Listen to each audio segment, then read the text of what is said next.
स्वागत है आपका इंडिया न्यूज में। मैं हूं आपके साथ रैत राकेश टंडन। आप देख रहे हैं आंकड़े हमारे और फैसला आपका। प्रधानमंत्री नरेंद्र मोदी देश के ऐसे प्रधानमंत्री हैं जो जिन्होंने भारत की छवि दुनिया में एक आक्रामक, तेवरदार और ताकतवर देश की गढ़ी है। देश के भीतर सबको साथ, सबका साथ, सबका विकास के नारे को जमीन पर उतारा है। जी हां, सत्ता के दो केंद्र होते हैं। जब तक मजबूत आधार माने जाने वाले उत्तर प्रदेश और गुजरात, उत्तर प्रदेश जहां से वे चुनाव लड़ते हैं, गुजरात जहां से वो आते हैं, दोनों राज्यों में बीजेपी की लगातार जीत का कारण नरेंद्र मोदी फैक्टर माना जा रहा है।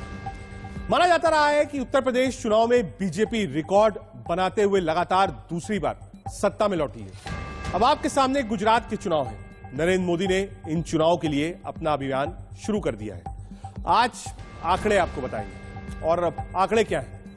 आंकड़े हमारे, फैसला आपका है।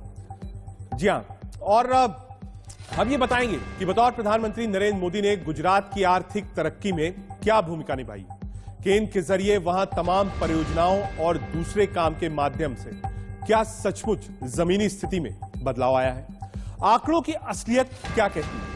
सच के इस आईने को आपके सामने रखने से पहले आज की चर्चा में हमारे जो खास मेहमान हैं, मैं उनसे आपका परिचय करा दूं। हमारे साथ खास मेहमान होंगे। हमारे साथ सुधीर रावल जी होंगे, वरिष्ठ पत्रकार हैं। रेणु मित्तल जी होंगी, वरिष्ठ पत्रकार हैं। अर्जुन मोढवाडिया जी होंगे, नेता हैं गुजरात के। और व्यास साहब होंगे हमारे साथ, प्रवक्ता हैं बीजेपी गुजरात के। और Rohan Gupta, national spokes person Congress party के। ये सब हमारे साथ होंगे और समझेंगे कि गुजरात की तरक्की के आंकड़े क्या कहते हैं।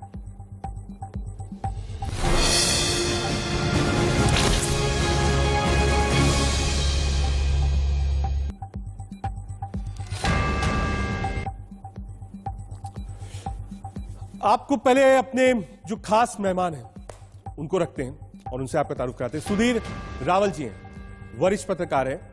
रेणु मित्तल नाम है, वरिष्ठ पत्रकार। अर्जुन मोढवाडिया जी हैं, नेता हैं गुजरात कांग्रेस से। यमल व्यास जी हैं, प्रवक्ता हैं गुजरात बीजेपी के। रोहन गुप्ता जी हैं, नेशनल स्पोक्स पर्सन है कांग्रेस पार्टी के। आप सभी का बहुत स्वागत है और हम आपसे समझेंगे आंकड़ों के साथ कि आखिर गुजरात के आंकड़े क्या कहते हैं। आपको कुछ आंकड़े दिखाते हैं। पहले देखिए कि नरेंद्र मोदी की प्रधानमंत्री बनने के बाद गुजरात को केंद्र सरकार की ओर से कितना फंड दिया गया। सीधे आंकड़ा रखिए वॉल पर। पीएम मोदी और गुजरात का विकास सच क्या कहता है। 2015 के बाद जो फंड में इजाफा हुआ है वो 350% का हुआ है। यानी 2015-16 में 2542 करोड़ था, 2019-20 में 11659 करोड़। ये सीएजी की रिपोर्ट है जो हम आपको बता रहे हैं।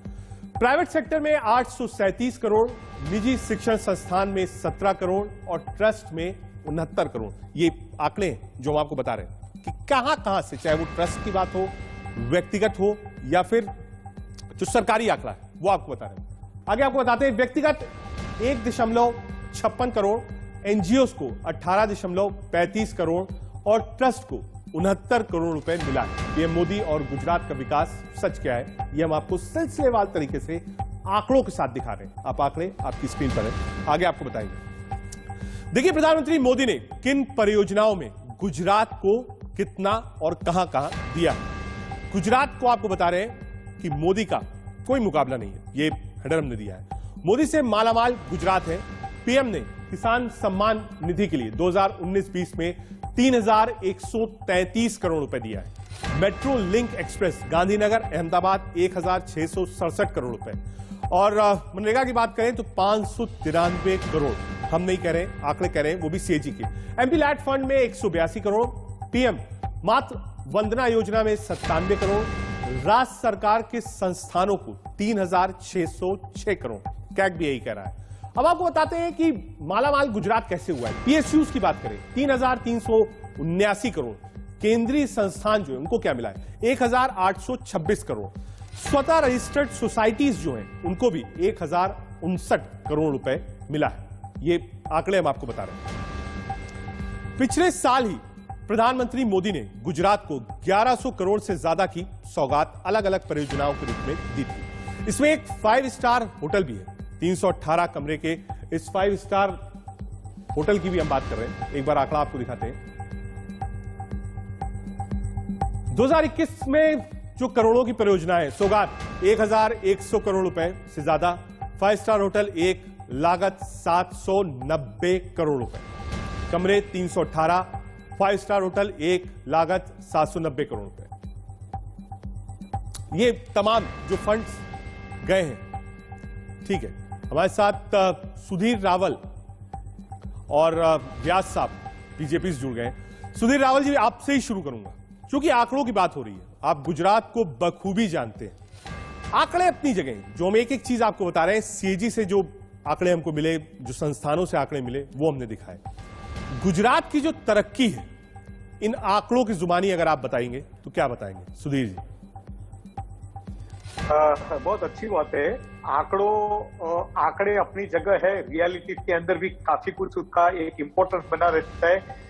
और नरेंद्र भाई ने जो गुजरात मॉडल का गवर्नेंस दिया, तो 2001 से उनकी यात्रा शुरू की, तभी से नरेंद्र भाई का गवर्नेंस के अंदर गुजरात के साथ जो नाता जुड़ गए, वो अभी प्रधानमंत्री के नाते भी यो यात्रा आगे बढ़ रही है। आपने जो आंकड़े दिखाए, वो आंकड़े काफी इंटरेस्टिंग भी है, काफी अच्छी तरह भी है।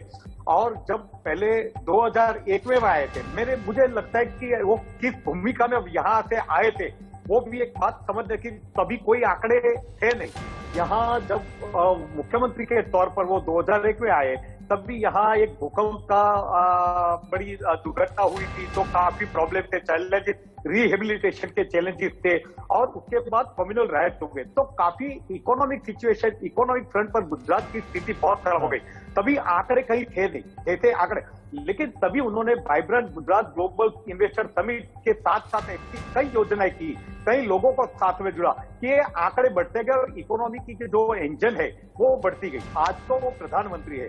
गुजरात के अंदर जिस स्थिति पर जो आगे बढ़ रहा है, नहीं, लेकिन आंकड़े में आपको एक बात कहना चाहता हूँ, आंकड़े हर बार इतने चौकस नहीं होते। इसमें कोई भी सरकार हो, कोई भी प्रदेश की सरकार हो, मेरे ख्याल से जर्नलिज्म के 30 साल के अनुभव पर यह भी पता चलता है कि आंकड़े कभी कभी रियलिटी से दूर होते हैं, या तो उसमें कमियां जो है वो हो सकती है। फिर भी एक कुल मिलाकर देखें तो ये गुजरात को प्रधानमंत्री का काफी आशीर्वाद मिलता रहा है। ठीक है सर, होम स्टेट है, ठीक है, लगता है आऊंगा, बढ़ रहा है। राहुल साहब आपके पास आऊंगा।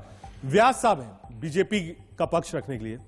व्यास साहब, एक सवाल बार बार उठता है, गुजरात मॉडल 2014 का जो इलेक्शन था, जो वो कैंपेन था, उसमें गुजरात और गुजरात के डेवलपमेंट को और गुजरातीज को आगे रखा गया।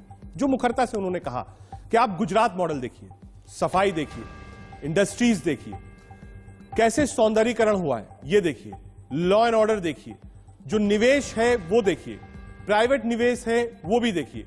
तो वो जो गुजरात मॉडल था, उसी गुजरात मॉडल को लेकर बीजेपी और उस वक्त चुनाव लड़ रहे प्रधानमंत्री नरेंद्र मोदी आगे निकले। वो एक सक्सेस मॉडल है। व्यास साहब, देखिए, जब आंकड़ों की बात चली है, आपने बहुत सारी अलग अलग चीजें बताई। मैं सबका एक मिश्रण करके जो स्टेट जीडीपी है उसकी मैं छोटे से आंकड़े दे दूं आपको। तो 1994-95 से 2004-5 के 10 साल में नेशनल जीडीपी ग्रोथ 6.16% था। गुजरात तब 6.45%, थोड़ा आगे था। उसके बाद जब मोदी जी आए और उनका काम के रिजल्ट आने शुरू हुए 2004-5 से 2012-13 तक, तो इंडिया का ग्रोथ रेट हुआ 8.28%। तब गुजरात का जीडीपी ग्रोथ रेट सीधा 10.5% हो गया। तो गुजरात में एक तो जीडीपी का ग्रोथ, इसमें सब कुछ आ जाता है। तो एक चीज ये है। और जो आपने बातें बताई, आपने 5 स्टार होटल के रूम बने वो भी बताया। मैं आपको एक दूसरी बात भी बताऊं कि 18-19 से लेकर के 21-22 तक जो गुजरात मॉडल उन्होंने जो कल्पना की थी, उसका इम्प्लीमेंटेशन कैसे हो रहा है। 4,75,000 से ज्यादा लो कॉस्ट हाउसिंग के यूनिट बन गए, जो लोग रहने चले गए। 9,034 करोड़ का इसमें निवेश हुआ।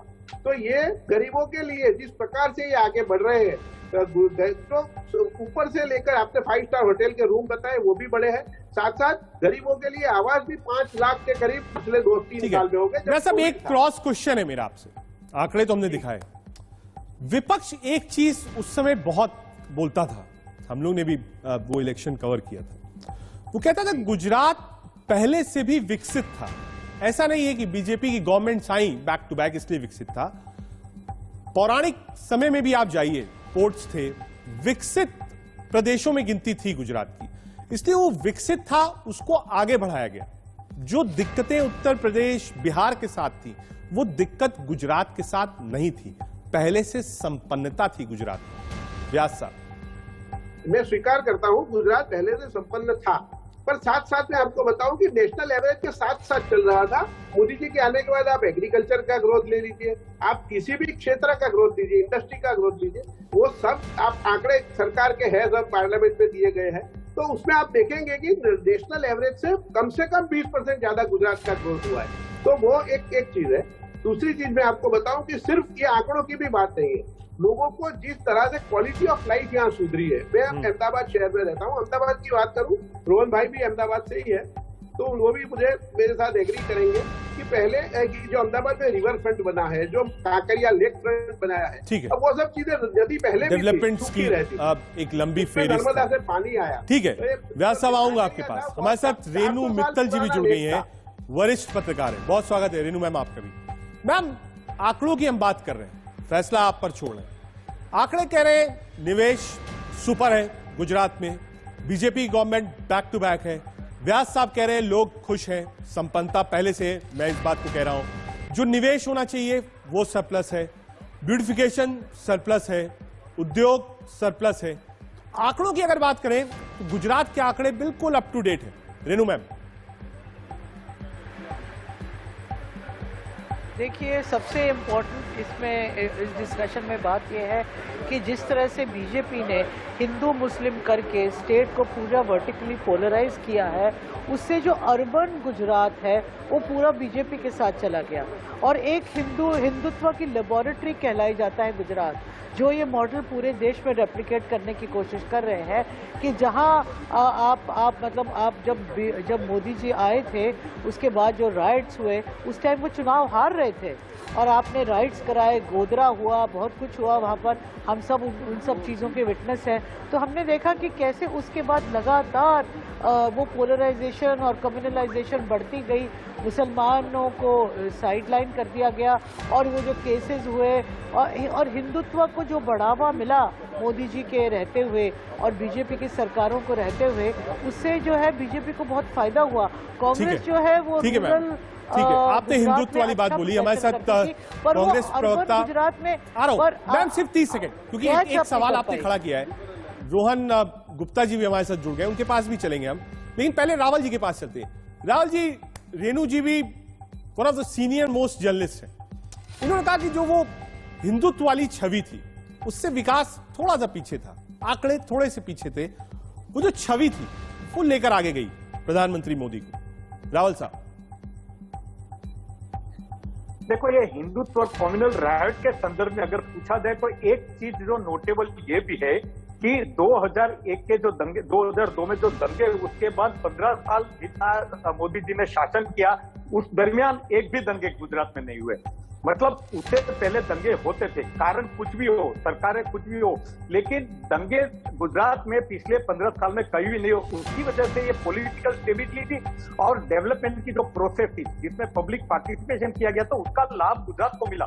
तो उसमें हिंदुत्व कहीं नहीं आ रहा है। पूरे देश की मैं बात आज की तारीख की नहीं कर रहा हूँ, गुजरात की जो 15 साल की जो हम चर्चा कर रहे हैं, उसमें ये हिंदुत्व की आप जो भी डिफिनेशन करो या मोदीत्व की डेफिनेशन करो, लेकिन वो कहीं भी एक्सट्रीमिज्म के तौर पर नहीं आया था, क्योंकि वो विकास की प्रक्रिया, आपका कहना है डेवलपमेंट बड़ा था, हिंदुत्व वाली छवि छोटी थी। ठीक है, रोहन गुप्ता जी हमारे साथ है। रोहन जी, हमने आंकड़े दिखाए जो इन्वेस्टमेंट्स के थे, केंद्र की तरफ से गए, सब कुछ दिखाया।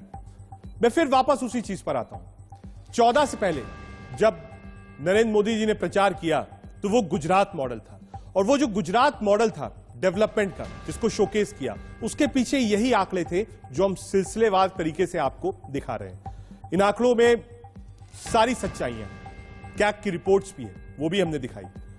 तो क्या ये माना जाए जो वो डेवलपमेंट का पर्सपेक्टिव था, हालांकि रेनू मैम उससे सहमत नहीं है, मैं व्यास जी से भी कमेंट लूंगा, रावल साहब ने बताया कि एक के बाद से कुछ भी नहीं हुआ, तो क्या वो जो डेवलपमेंट की जो एक नई परिभाषा गुजरात ने आंकड़ों के तहत लिखी, वो परिभाषा ने बीजेपी को प्रोपेलिंग पार दी? रोहन जी, देखिए, मैं काफी लोगों को सुन रहा था, मैं गुजरात से हूँ, गुजराती हूँ, इसलिए जिस प्रकार से घटनाएं हुई हैं, हम 2002 से हम बात करें, आप एक भी चुनाव रजत जी उठा के देख लीजिए, एक भी चुनाव जब आया है तब फतवों की बात आई है हर चुनाव में, 2002 से लेके 7 में 12 में, आखिर में जो 1 महीना है, क्योंकि देखिए झूठ का एक लिमिट होता है। वाइब्रेंट गुजरात की हम बात करें, कितने करोड़ के एमओयू है, क्या इंप्लीमेंटेशन हुआ, आप आंकड़े निकाल के दीजिए। अभी सीएजी ने अलार्म किया है गुजरात को, जिस प्रकार से पब्लिक डेट गुजरात का बढ़ा है, अलार्म किया है कि कहीं गुजरात डेटर देवादार बोलते हैं गुजराती में, कहीं वो लोग डेटर ना बन जाए, देवादार ना बन जाए गुजरात, वो अलार्म किया है। आखिरी चीज मैं बताना चाहूंगा कि हम लोग मोदी जी की हम बात कर रहे हैं, हाँ। आप एक भी डेवलपमेंट प्लैंक पे चुनाव नहीं लड़ा गया, जो भी इनकी स्कीम्स थी, सिर्फ जो आज वो लोग दिल्ली में करते हैं वही गुजरात में छोटे स्केल पे होती थी। वाइब्रेंट गुजरात, सुफलाम, जितने भी योजना थी, आपको टाटा नैनो, मैं आपको याद दिला दूं रजत भाई, आप उस टाइम पे नेशनली देखते होंगे, टाटा नैनो को पूरा जिस प्रकार जिस दिन एमओयू लॉन्च किया गया, बड़ी बड़ी जाहिरात की गई कि ये पूरा देश बदल देगा। आज क्या वो प्लांट बंद हो चुका है। बेरोजगारी की हम बात करें, गुजरात में सबसे ज्यादा बेरोजगारी है। महिला सुरक्षा की हम बात करें, आज बुरी तरह से गुजरात पिछड़ गया है। जाहिर जो डेट की बात करें उसमें गुजरात पिछड़ गया है। देखिए हकीकत अलग है, जो गुजरात में उनकी लेबोरेटरी रही है हिंदू मुसलमान पॉलिटिक्स की, और आखिर में चुनाव उसी पे लड़ा जाता है। मैं 2017 की बात करता हूं, जहां पे ये कहा जाता था कि बीजेपी क्लीन स्वीप करेगी, 150 इसको समझेंगे कि आखिर आंकड़े जो रोहन भाई बात कर रहे हैं वो कहां पर हैं, आंकड़े कहां पर हैं, और हिंदुत्व की जो लेबोरेटरी है वो कहां है। आप सभी मेहमान हमारे साथ रहिए, ब्रेक के बाद आगे आपको दिखाएंगे देश और गुजरात की प्रति व्यक्ति आय क्या कहती है। एक छोटा सा ब्रेक, आप लोगों के साथ हाजिर होंगे ब्रेक के बाद एक बार फिर से आपका स्वागत है। आंकड़े हमारे, फैसला आपका। अब आंकड़ों में देखते हैं कि राष्ट्रीय और गुजरात की प्रति व्यक्ति आय और जीडीपी क्या कहती है। सीधे वॉल पर लेके चलते हैं आपको, क्या कहते हैं आंकड़े जीडीपी नंबर्स के। पीएम मोदी और गुजरात का विकास सच क्या है। राष्ट्रीय प्रति व्यक्ति आय लगभग 1.41 लाख के करीब, गुजरात में लगभग 2,14,809। जीडीपी राष्ट्रीय 147.2 लाख करोड़ और गुजरात की 20 लाख करोड़ से ज्यादा है। ये आंकड़े और बिल्कुल स्पष्ट ऑथेंटिक आंकड़े आपको दिखा रहे हैं। इन आंकड़ों के जरिए समझने की कोशिश करते हैं कि गुजरात का विकास जो है वो कहां पर है और लोग गुजरात मॉडल की बात क्यों करते हैं। हम अपने पैनल पर चलेंगे लेके आपको, खास मेहमान भी हमारे साथ भी है, लेकिन उससे पहले कुछ और आपको दिखाते हैं।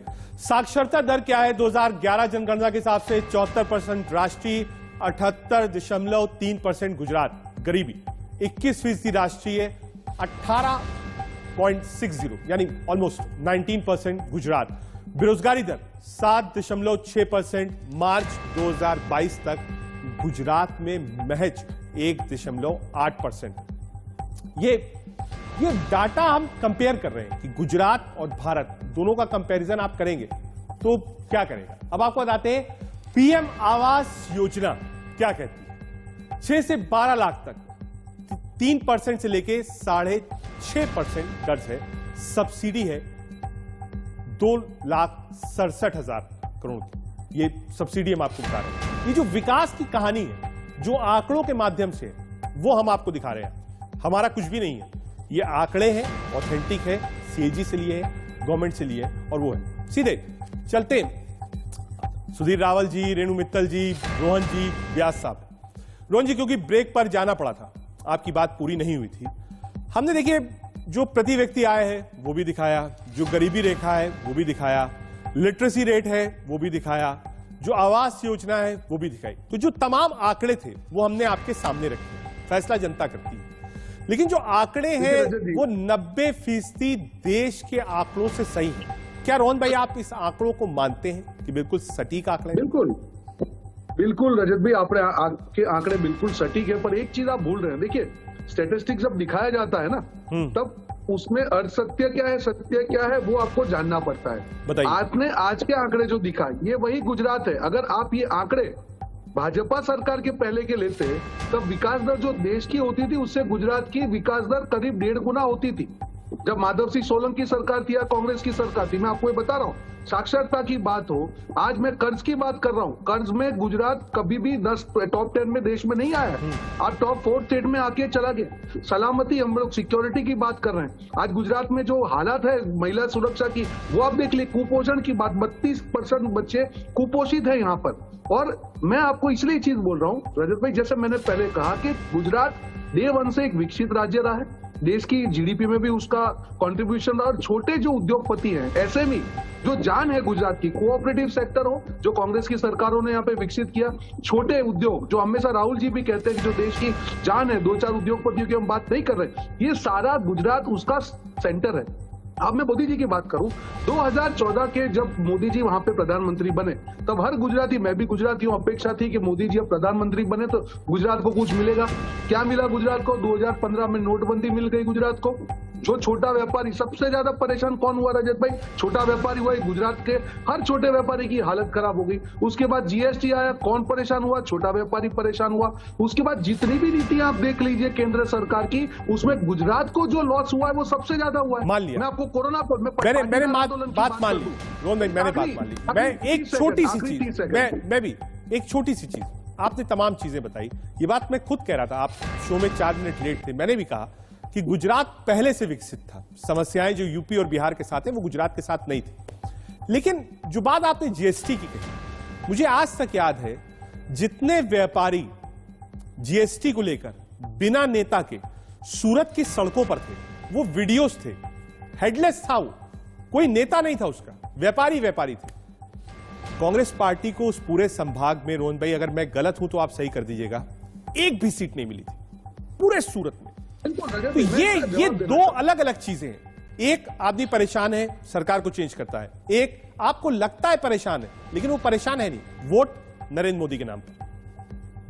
रजत भाई, जो पर्दे के आगे की स्टोरी, मैंने अभी भी कहा कि हर सत्य जब तक आप एनालिसिस नहीं करेंगे, यही सूरत में जब चुनाव थे 2017 में, आप तो एक वरिष्ठ पत्रकार है, आप जानते हैं गुजरात को, साम दाम दंड भेद करके किस प्रकार से सूरत में वोटिंग ना हो, किस प्रकार से उस दिन फैक्ट्रीज चालू रखी गई, किस प्रकार से डराया धमकाया गया उद्योगपतियों को, ये आपके सामने, आप डिटेल में जाएंगे तो पिक्चर मिल जाएगा। देखिए ये भाजपा है, उनको जब लगा कि उनका शासन खतरे में है तो साम दाम दंड भेद कुछ आपने किया, डराया भी धमकाया भी, इसलिए वोट कांग्रेस में मिला। व्यास साहब के पास चलेंगे, व्यास साहब से इसका स्पष्टीकरण लेंगे, इस पर स्पष्टीकरण लेंगे और फिर रोहन भाई आपसे समझूंगा जो एक नई फोर्स बढ़ रही है वो किसको डैमेज करेगी। आप सब हमारे साथ रहिए। एक नजर इस वक्त की सुर्खियों पर। अरविंद केजरीवाल को आप सुन रहे थे, आज बोल रहे थे हनुमान जयंती के अवसर पर, ये भी एक आंकड़ा है, समझेंगे कैसे, कितनी बड़ी फोर्स है आम आदमी पार्टी गुजरात में। आगे बढ़ते। वैसे तो गुजरात के विकास के लिए बतौर प्रधानमंत्री मोदी ने काफी कुछ दिया, ये आंकड़े बता रहे हैं। इन्हीं में दिल्ली मुंबई ग्रीन एक्सप्रेसवे भी है, जिसका 423 किलोमीटर लंबा रास्ता गुजरात से होकर गुजरेगा। आंकड़ा देखते हैं। दिल्ली मुंबई ग्रीन एक्सप्रेसवे कुल लंबाई 1380 किलोमीटर, गुजरात से गुजरने वाला पार्ट 423 किलोमीटर। गुजरात में जो लागत है वो 35,100 करोड़ है। एक्सप्रेसवे है, इसमें 423 किलोमीटर का जो पैच है वो गुजरात से होकर गुजर रहा है। दूसरा आंकड़ा आपको दिखाते हैं।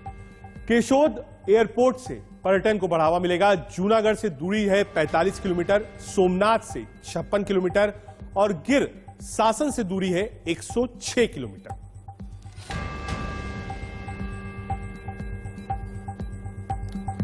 गिरनार पर्वत पर रोपवे स्थान जूनागढ़, ऊंचाई 3300 फीट, पर्यटन 10 लाख लोग आते हैं। ये कोरोना काल के भी आंकड़े हैं जो हम आपको दिखा रहे हैं, कोई लाग लपेट नहीं है, जो फिगर है बिल्कुल अप टू द मार्क है, वही आपको दिखा रहे हैं। सीधे अपने पैनल पर चलते हैं। और रोहन जी, क्योंकि हेडलाइंस से पहले जाने से पहले आपने कुछ मूलभूत सवाल उठाए थे, व्यास जी भी हमारे साथ हैं और सुधीर रावल जी भी हैं। व्यास जी, आप बहुत पेशेंटली आपने रोहन जी को सुना। इन्होंने कहा कि साहब जो हिंदू मुस्लिम वाला फैक्टर है वो विकास से कहीं आगे जाता है और वोट भी ले जाता है। व्यास जी, मैं रिकॉर्ड पे लाना चाहता हूँ कि जो चीज हिस्टोरिकल फैक्ट है कि 1969 छोड़ दीजिए, 1981, 1985, 1986, 1990, 1992 इतने दंगे हुए थे, तब सारी कांग्रेस की सरकार थी। और ये हर 2-4 साल में अहमदाबाद गुजरात में दंगे होते थे, तो निर्दोष कितने मर जाते थे, वो आप इतना नुकसान होता था, लोग अपना धंधा नहीं कर सकते थे, वो तो कमा के खाने वाले सब बेचारे बहुत त्रस्त थे। पिछले 20 साल में एक दिन 1 घंटे का कर्फ्यू गुजरात से नहीं। तो ये गुजरात के विकास के आपने जो आंकड़े दिखाए उसके पीछे के बहुत सारे कारण है, इसका एक कारण ये भी है। इससे दूसरी मैं बात कहूँ कि 1985 में कांग्रेस को 149 आउट ऑफ 182 सीट मिली थी, जो आज तक रिकॉर्ड है। तब भारतीय जनता पार्टी ने कुछ नहीं कहा, हमने कभी नहीं कहा कि ये कोई साम दाम दंड भेद किया या मतपत्र में क्या कर दिया, हमने कभी कुछ कंप्लेंट नहीं किया, हम सीखे इससे। और इसका ये परिणाम ये आया कि 1990 का जो अगला चुनाव आया तो कांग्रेस आ गई सीधी 43 के ऊपर, और हम व्यास जी, लेकिन उसमें रोहन गुप्ता जी जब बात कर रहे थे व्यास जी, तो वो कह रहे थे इतना डरा देते हैं, इतना धमका देते हैं कि वोट बीजेपी को ही पड़ जाता है। इसमें मैं आता हूँ कि भाई ये आप देखिए, ये जो सूरत की बात करते हैं, मैं आपको बताऊं कि पिछले 1995 से जितने भी चुनाव हुए, लोकल बॉडीज के देख लो आप, विधानसभा देखो आप, लोकसभा देखो, तो एक पिछले साल 21 के फरवरी में जो लोकल बॉडीज के चुनाव हुए, उसमें सारी की सारी जिला पंचायत 225 में से 209 तालुका पंचायत और सारे म्युनिसिपल कॉर्पोरेशन में जीते, 80% से ज्यादा सीट और 70% से ज्यादा वोट आए। ये पिछली साल की बात है। अब हम अपनी गलतियों से सीखते हैं, कांग्रेस कभी सीखना नहीं चाहती, लोगों के पास जाना नहीं चाहती, और फिर कहते हैं कि बीजेपी ने ये कर दिया, बीजेपी ने वो कर दिया। अब इसमें हम तो कुछ कर नहीं सकते। ठीक है रोहन जी, आपने सुना व्यास साहब को, उन्होंने कहा कि साहब दंगे तो पहले भी होते थे, हम भी छोटी पार्टी थे, हमने काम किया, यहां तक आए, और सिलसिलेवार तरीके से उन्होंने बताया कि कांग्रेस कहां पर थी, आज कहां पर है, क्यों ऐसा हो रहा है गुजरात में। पूरी बात कही। 2017 में ये भाजपा 151 का नारा लेके चलती, जनता ने 99 पे ला दिया। कहीं ना कहीं हमारी थोड़ी सी मिस्टेक रह गई। 10 सीट, आप जानते हैं कि किस प्रकार से चुनाव हम लड़े। ये लोग कहते थे कि हमारी 151 आएगी, कांग्रेस की 30 सीटें आएंगी, और हम लोग 80 के आसपास आके खड़े रह गए। थोड़ी सी 10 सीटें हम लोग कम पड़ गए। मैं यही बताना चाहूंगा कि गुजरात की जनता जानती है कि सही विकास का जो मॉडल था वो क्या है। कहीं ना कहीं जैसे मैंने कहा कि हम हमारे मतदारों को मतदान बूथ तक पहुंचाने में जो मैनेजमेंट की बात है, ये सीखने की बात है। जो अभी अमल भी ने कहा उस पर हम काम कर रहे हैं। पर मुद्दा क्या है, मैं आपको जो उन्होंने कहा कि अभी हम लोग सारे चुनाव जीत गए, पूरी कैबिनेट को क्यों बदलना पड़ा? एक भी मंत्री, मुख्यमंत्री से लेके पूरी कैबिनेट को बदलना पड़ा। आज कोरोना के जो आंकड़े आए हैं, इन्होंने जो सरकारी आंकड़े दिए रजत भाई, उससे 10 गुना लोगों को ऑलरेडी ये मुआवजा दे चुके हैं। कौन से मुंह से ये लोग बोल रहे हैं? जो नाराजगी थी रजत भाई यहाँ पे कोरोना काल में इनसे, आप सोच नहीं सकते हो गुजरात में इतने आंकड़े छिपाए गए। पूरी की पूरी सरकार बदल। मैं इस पे एक चीज और, क्योंकि मैं उस इलेक्शन को कवर कर रहा था, मुझे आज तक याद है, मैं एक लगभग 25-30 दिन गुजरात में था और मैं गया। नाराजगी उस समय भी थी, ऐसा नहीं है नहीं थी, तभी आपकी सीटें ठीक ठाक आई थी, लेकिन नाराजगी के बाद भी एक मोहब्बत थी उस समय। कहां नाराज है लेकिन वोट प्रधानमंत्री मोदी के नाम पर देंगे, ये एक सच्चाई है। देखिए रजत भाई, अगर आप देखें 2017 के चुनाव को बहुत क्लोजली, आपने उस चुनाव को देखा है, अगर जो सीटें हैं कहीं ना कहीं टेक्निकल हमारी मिस्टेक हुई है। 10 या 12 सीटें ऐसी थी जो हमारी कंफर्म सीटें थी, कहीं ना कहीं हमारी गलती के कारण वो सीट हम नहीं जीत पाए। अगर आप बोलते हैं कि प्यार होता, नाराजगी नहीं थी, तो मुझे ही लगता है कि 80 सीट तक कांग्रेस को गुजरात की जनता पहुंचाती। मुद्दा यहाँ पे क्या है रजत जी, जब जनता आप पे भरोसा रखती है तब आपकी जिम्मेदारी है कि उसको आपको सुशासन देना चाहिए। मैं आपको बोल रहा हूँ, पेपर लीक के जो मामले गुजरात में, सुधीर भाई यहाँ पे बैठे, मेरी बात से वो लोग वो भी उसको सपोर्ट करेंगे। जिस प्रकार से यहाँ पे हर दूसरे दिन पेपर लीक हो रहे हैं, आप सोच नहीं सकते। आज के जो मुद्दे हैं, आज वो ओवर कॉन्फिडेंस है, कहीं ना कहीं गुजरात को टेकन फॉर ग्रांटेड ले रहे। आज जो उनके सीआर पाटिल है, जिस प्रकार से शासन कर रहे हैं यहाँ पे गुजरात में, शासन तो उनका ही है। भूपेंद्र भाई अच्छे आदमी है, बेचारे एकदम दिल के साफ आदमी है, उनको सिर्फ कठपुतली की तरह यूज किया जा रहा है। आज गुजरात में सीएम भूपेंद्र भाई नहीं है, क्योंकि मैंने आपको रोका था। हम कैनॉट प्लेस गए थे, वहां पर दिल्ली के मुख्यमंत्री थे अरविंद केजरीवाल, और एक समारोह था हनुमान जयंती को लेकर, उसका शुभारंभ करना। आऊंगा आप दोनों के पास। एक बार फिर से चलते हैं सुधीर रावल जी के पास। सुधीर रावल जी, अरविंद केजरीवाल की चर्चा इसलिए करनी जरूरी है क्योंकि एक बड़ा स्टेट पंजाब, दिल्ली से बाहर उन्होंने जीता है, और जो पूरा फोकस है वो फोकस गुजरात और हिमाचल की तरफ उनका ज्यादा है। हमने देखा गुजरात में जो म्युनिसिपल इलेक्शंस हुए थे उसमें खाता खोला था। तो आज के सिनेरियो में जहां भी एक बाइपोलर फाइट है, वहां एक एज मिलता है अरविंद केजरीवाल को, और वो कहते हैं कि आपने इतने सालों तक बीजेपी और कांग्रेस का शासन देखा है, एक मौका दीजिए। तो जनता कहती है कि साहब जैसे गुजरात मॉडल था वैसे दिल्ली मॉडल है, एक मौका दे देती है।